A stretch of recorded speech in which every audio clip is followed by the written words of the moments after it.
Welcome to the City Current Show, powered by Higginbotham Insurance and Financial Services. This show focuses on sharing good news and powering the good in our community. Now here's your host, City Current CEO, Jeremy Park. Welcome back to the City Current Show, powered by Higginbotham. I'm your host, Jeremy Park. We're always honored to bring you inspiring stories of individuals and organizations making a difference and powering the good. And we always love having our City Current partners come on the show, sharing their expertise. And in this case, we're talking about the real estate business, home buying and selling with our partner, Brian Cournoyer. He's the managing partner with the BC team at Compass Real Estate in Franklin, Tennessee. Brian, how are you doing, buddy? A lot of pressure there. Gosh, who doesn't like to talk about the home market? But I have to, be empowering and insightful and encouraging and all these things. Always a pleasure with you, Jeremy. Well, you are all of those things. You and your family and your team, always giving back and making a difference. And we'll definitely talk about philanthropy, but give us some background. Let's start with the BC team, Compass Real Estate. Give us some background on what you do and your expertise and specialization. Sure. Well, one, I think we are blessed to live in one of the best spots in the country here. I'm in my office here in Franklin, Tennessee, so we're just south of Nashville. And I mean, we've lived all over the place, grew up in Seattle, lived in Texas, we're in California, lived in New York City. This is it. Like, Nashville, Tennessee is an incredible, incredible place to be, as we've seen by the number of people that are moving here. The crazier it gets around the country, and it is continuing to get a little crazy in some spots. I've had a few New York friends call me recently, and it's time for them to start heading this direction, which is beautiful. Come on down. So we run a residential team here in Franklin, and as I say, we're moving like-minded people from around the country here to the promised land. When you talk about the residential real estate and the business on your end, it is definitely one of those where you take pride in being very hands-on, expertise, obviously, knowledgeable about the market, and we'll talk about obviously market trends and some of this, but touch on the experience side and what makes working with you and your team, the BC team at Compass Real Estate, what makes it so special? So talk about the differentiation on your end. Sure, absolutely. I actually just I had a meeting this morning in downtown Franklin at Onyx and Alabaster, which is a wonderful little coffee shop. We'll give them a little shout out here. And that was the topic of conversation is you can look up homes online. Anybody can look. You can see everything I can see with the exception of private exclusive and some off-market stuff. So there is some stuff. But for the most part, you can see homes online. So what you need in a real estate professional is a couple things. One, you need someone that really understands the areas, the neighborhoods, and that cares about your family. Someone that wants to get to know you, someone that does a lot of business, so they're not just hungry to get a deal done and, oh, Jeremy, you're moving to town. Look, you just send me some houses you like. We're just going to make sure you get in one and buy it. No, I want to know you. I want to know your family. I want to know where you work, how you live. I want to make sure we can guide you and place you in the right spot. So when you move all the way across the country here to Tennessee, you've got the expertise of someone that lives here, that has kids here, that sends them to school, that works here, that's a part of the business community, that can say, okay, I understand your family, I understand your needs, who you are, what you need to do. Now show me some houses that you like, and I'm going to guide you into the right part of town that's going to fit your lifestyle. Because what we find, and I mean, this is great for business, I guess, when this happens, but it's not great for people, is they'll come to town and they say, I want to live in the country and I want to have chickens. And I'm like, yeah, but you work over here and your kids go to school over here. That's not going to work. And they say, I don't care. I want chickens. And we buy them a piece of land out in the country. And 12 months later, they're calling me going, Brian, this does not work. The coyotes ate all my chickens. This is true stories, by the way. I'm not just making this up. They ate all my chickens and I need to live closer to town. And I go, yeah, I know. Remember, I told you that. Okay. So then we end up moving them. Let's not do that. Let's get you in the right spot the first time. That's good for you, for your family, your work, your lifestyle, and get you plugged in. So that's one of the big things. The second big thing is, again, you can kind of find your own house in a sense by looking online. I'll guide you to make sure it's the right thing. But as someone that's moved across the country multiple times, we've lived in all these different states, I find it takes 2 to 3 years once you land somewhere and, speak back, tell me if I'm wrong, to feel like you're plugged in, like you really have friends, you're established. My goal when someone comes in here is to take that 3 years and make it 10 to 12 months tops. I want to plug you in. I want to get you plugged into the business community to the schools to the Heritage Foundation in downtown Franklin to the Franklin Social Club, to whatever it is, whatever the things are. Let's get you plugged in. Let's get your social circles, your communities. Let's accelerate that timeline because there's so many wonderful people here. And if we can just help them do that, I think that's where we really deliver value. Yeah, I think the personal approach, your experience, obviously, and expertise, knowing the area and all the, just like you're saying, all the questions to ask, like Right. where do you work, where you want to, where's the school, talk about the kids, talk about friendships and all these things. Where do you want to get plugged in? All of that, but just your hands-on approach, the connections, the personalization, like all of that to me is what makes it really special. It all Touch on matters. to some of the things when you're going in and looking at the homes, especially for Franklin and Middle Tennessee. What are the things that you're looking at? So obviously you've kind of listed off, okay, geography, where they work, school, like all those connections. But when you're going through, part of the experience too on your end is knowing what to look Right. for. So talk Right. about some of the things that when you're going through with a home buyer and you're Yep. looking at, okay, here's kind of all the things for the physical property. What are the things that you're looking at to help make sure that the home that they're buying is the right, perfect home for them? That's a good question. And there's a lot of ways to answer that. Everything is so specific to each family, but just an example of something we were having a conversation with yesterday. Couples moving to town. They're looking at all these beautiful homes. Pictures all look beautiful, right? And they're like, oh, I really want to see this one. I really want to see this one. And in my brain, I'm going, okay, I know who built that home. I know it was slapped together during COVID as fast as they could, as cheap as they could. And it looks really nice in those pictures. But when you live there and move in, you are not going to be happy. But you have to take people and say, they're like, I don't care. It's so pretty. I want to see it.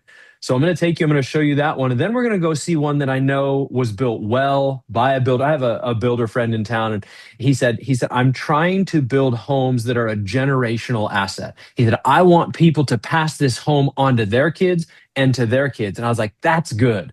I like that right there. This is a generational asset that you're buying, not something that got slapped together as cheap as they can for the lowest cost, just so they can get it off the books and make money. So those are the kind of things we got to take your lifestyle into account. I want to make sure you're in the right part of town, but I want to make sure you're buying something that's not a headache and that you can really make money on and live well and live comfortably. And so there's a lot of ways to answer that question, but a lot goes into real estate. It's a huge purchase, especially right now when home affordability is the lowest it's been in forever. The dollar's worth less, home prices are way up. Wages haven't caught up. Interest rates have been crazy. We're getting better at that.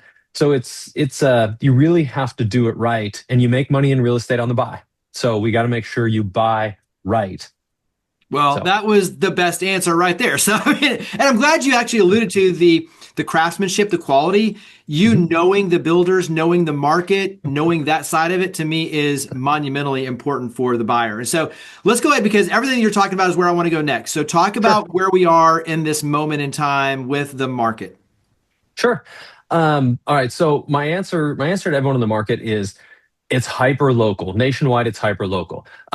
You've heard me say all the time, I don't care who you work with in real estate, as long as it's someone that's really good and knows the market. There's 95% of all the deals in real estate are done by less than 5% of the real estate agents. So 72% of agents last year did 0 deals. Everybody knows a bunch of real estate agents. A lot of people have their license. Make sure you use someone that knows the area, because it is hyper local right now. And if you read the macroeconomic stats about the country, or even if you narrow it down to Nashville, like Zillow had an article out, Nashville real estate is down 1.7%, home values are down 1.7% year over year.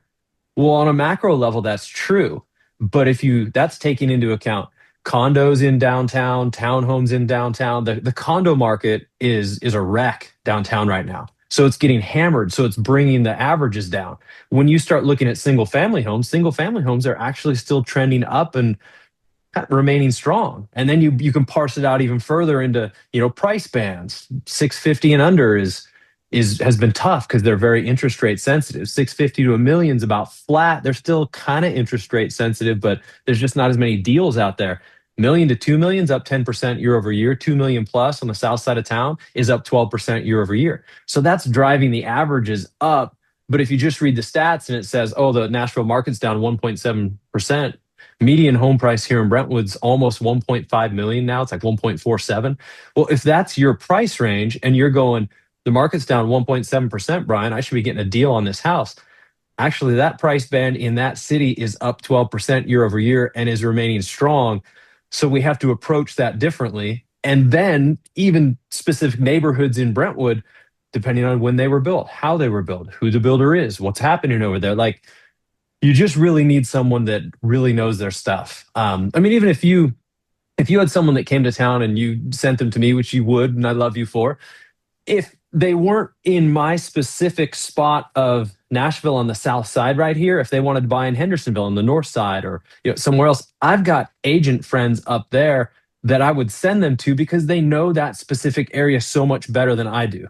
You just can't know everything. So you need to find someone that really knows the area you want to be in and can speak into it. Otherwise, they're just trying to get a deal done and put you in a house and they don't know. And you're going to end up in something that maybe isn't right for your family. So switch that over for home sellers. Like, what advice are you giving them with where they are in this moment as well? Sure. So that's a good question. So inventory's up. We're up 20% year over year inventory. There are a lot of houses out on the market. Buyers have options right now, but we still only have about a 4-month supply of inventory here in Nashville. They say a 6-month supply, meaning if no other homes hit the market, it would take 4 months for every house in Nashville to sell.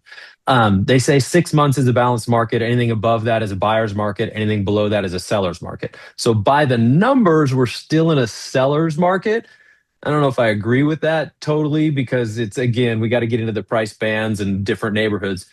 But to answer your question, general advice for sellers right now is you've got to pay attention to pricing. We're not in 2021 and 22 anymore, and some people still think they are. You've got to price it right and you have to present it well. People do not want a project. We've got to do the little things. And I've got some folks on my team. I have a contractor and an interior designer that I pay to go out. If Jeremy Park called me and said, Brian, I want you to come list my house, I'd come look at it with you. I'd give you all the market analysis, do the thing. But I would bring those two folks in and have them go out and do an analysis of the home too. And they're going to give us a list of, hey, here's the best bang for your buck. For the least amount of money, we can have the biggest impact on how to present this home really well for the market so that when it goes out there against the 20% increased inventory, yours is the one that stands out. Yours is the one that sells. If we can spend $10,000 to get a house ready and get $50,000 more on a sale price and it sells in 3 weeks instead of 3 months, that's money well spent. So that's where you just need a team and make sure you have the right people that are coming in. And that's my advice to sellers. And you've been on shows in the past talking about some of those things that are really kind of custom boutique services, but to me, really innovative, that allow you to do some really creative things to benefit the home sellers, I think, which is really cool, all through the BC team at Compass Real Estate. So I think you're doing a lot of things that really do make it easy, but also to empower your team and obviously the home seller, which is really cool. We've got some really cool stuff. We actually have programs where you can use our money to do some of these things. You just pay it back at closing. So if it's like, hey, look, if you spent $10,000, did a little paint, did a little carpet, it would make a huge difference. You're like, yeah, great, Brian. I don't have $10,000 extra dollars. That's why I'm selling my house. I'll say, okay, why don't you let me pay for that? You can use Compass. We'll pay for that stuff. We'll get you, if we can get you an extra 30 or 50 on the sale price, you just have to pay us back at closing. And people are like, oh my gosh, that's amazing. So yeah, we have a lot of stuff like that we can do. But talk about expectations, because on both sides, what you're talking about is, okay, here's where we are in this moment. Here are the factors you need to consider. Here's what's going on, hyper local, just like you're talking about, being very knowledgeable. And so you're always in the weeds on what's going on and where we headed. But talk about how that then kind of plays over into expectations and, tempering those really on both sides so that people understand kind of, okay, how do I put myself in the best position to be successful, whether I'm buying or selling a house? So talk about managing expectations. Well, that's a good question. And managing expectations, especially as we're in the holiday season now, like we're coming up on the end of the year. Typically, like that week before Thanksgiving is kind of the last real like buyer's window, activity drops off pretty drastically there. And I mean, I say drastically, there's still a lot of homes that transact in December and January and February, make no mistake. But you do have to temper expectations of folks coming off the summer when things moved really fast. You have to temper expectations, and it really gets into how do they want to bring that home to market? What are their expectations on pricing? If I show you what all the models say, what's moving, and you say, yeah, I don't care, I still want it to price up here, you got to have somebody that's going to be honest with you and say, okay, we can do that, but this is the likely outcome. We're going to sit on the market for an extended period of time. We're going to have multiple price drops. At the end, you're going to net less than if you just priced it correctly right out of the gate. I don't know if that's answering your question, but that's a conversation that I have regularly with folks. Just set expectations that it's going to take longer than it has in the last couple of years, and you need to give them. This is where we kind of shine, because we can bring in. This is what we're going to do to market your house, to get out there, not just put a sign in the yard and say, "Good luck, hope it sells." Like, we're going to push it. We're going to push it to agents around the country. We're going to do social media campaigns. We've got all these things that we can do to try to push the home. But even when we do that, sometimes it just takes time. Well, and I think too, just like you're talking about, holiday season brings some different expectations. And, part of that is families want to spend time during the holidays together in their house. And so there's certain seasons of transition that are more, expanded than others. So managing expectations is part of it. Switch over and talk about what is something that excites you when you look at the residential market for Franklin, Tennessee. What's something that really excites you? I still think this is an amazing place to live. And I've been saying this for a year, and I still think it's true. Now is the time to be buying. Now is the time to be investing in real estate, especially here in Franklin, Tennessee. When everybody's holding, everybody's nervous, interest rates are in the low sixes. Like, that's a good interest rate historically. Everybody's holding because we're used to being in the threes. Like, I want my 3% mortgage back. There's nothing wrong with the 6. Everybody's holding, inventories up. You can get deals on homes. Now's the time to be buying. And I really believe that home values are going to hold and stay strong here. We had a conversation about this morning with some folks, and they're saying, yeah, but what do you think Fed policy, governmental policy is going to do to real estate? And I said, well, the government policy can only affect two things, really. Well, it can do a lot, but it's going to either affect home values or interest rates. Like, those are the two levers they're going to pull. I don't think they're going to go after home values right now. I think they're going to keep pushing on interest rates because wages are so far down. Like, just the gap, it's so unaffordable. I think they're going to hold home values, try to bring rates down, try to close the affordability gap that way.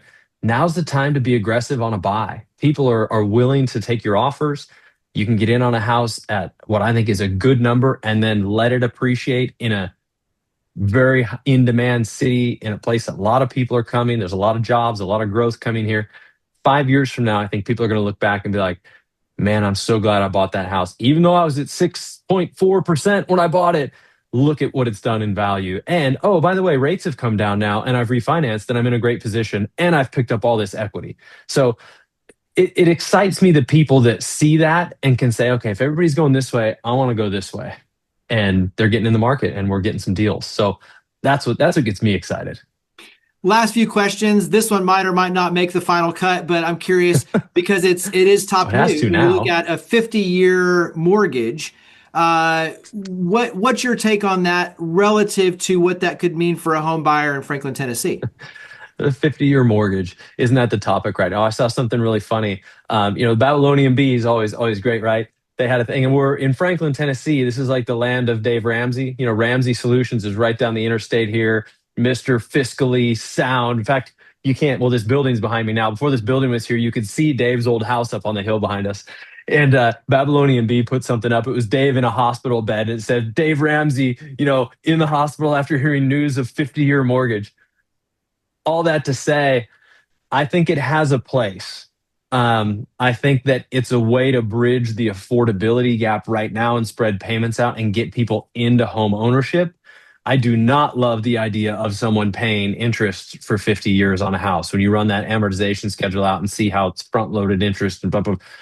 But if something like that gets people into homes while rates are high, while wages have not caught up, I'm all about it as long as they have a plan. There's if you make like one extra payment a year, it cuts 5+ years off a 30-year mortgage. There's all those stats you can get into.